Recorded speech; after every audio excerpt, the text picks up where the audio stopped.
شايفين الاهلي وهو بيلعب بطولة كأس التحدي الانتر كونتيننتال، وشفتوا النادي الاهلي وهو في قرعة كأس العالم للأندية 2025، ولا شفتوا الاهلي الرابعة على التوالي الاهلي بيشارك في بطولة كأس العالم للأندية؟ شفتوا الاهلي وهو تاني اكثر نادي على مستوى العالم بيشارك في بطولة كأس العالم للأندية، ومن اكثر الأندية اللي سجلوا اهداف في هذه البطولة؟ والله العظيم قسما بالله حاجة تشرف.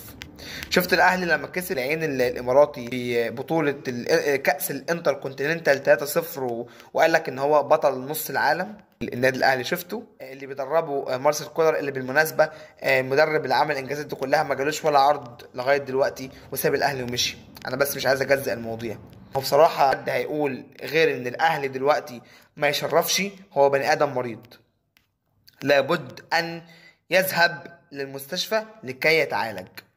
انا بكلمك بمنتهى الامانه، مفيش كافيتيريا في مصر هتعدي عليها وانت ماشي في الشارع راكب عربيتك كده مش هتلاقيها مشغله ماتش الاهلي. دلوقتي بيفهم في كوره ما بيفهمش في الكوره، بيشجع بيراميدز، بيشجع الاسماعيلي، بيشجع طلائع الجيش، بيشجع الداخليه، بيشجع الشرقيه، بيشجع الزمالك، بيشجع اي نادي في الدنيا. ما انت ما تقنعنيش ان هو بيتفرج على ماتش القمه بتاعه كره اليد وسايب الاهلي في بطوله كاس التحدي.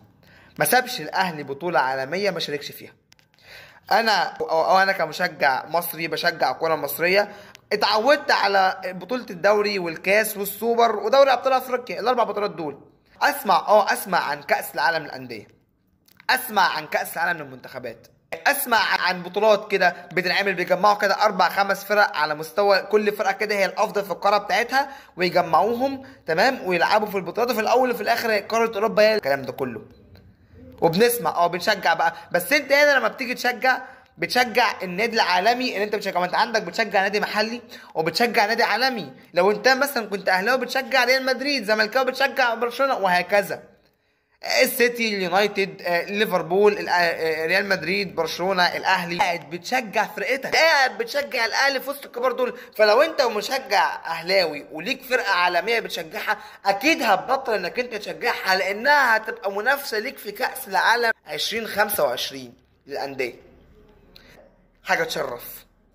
انا مش هقول لك اذا كان الاهلي كسب او خسر، في اي زملكاوي او اي واحد بيشجع اي حاجه اخرى هيطلع يحفل، ده ما فيهاش تحفيل دي.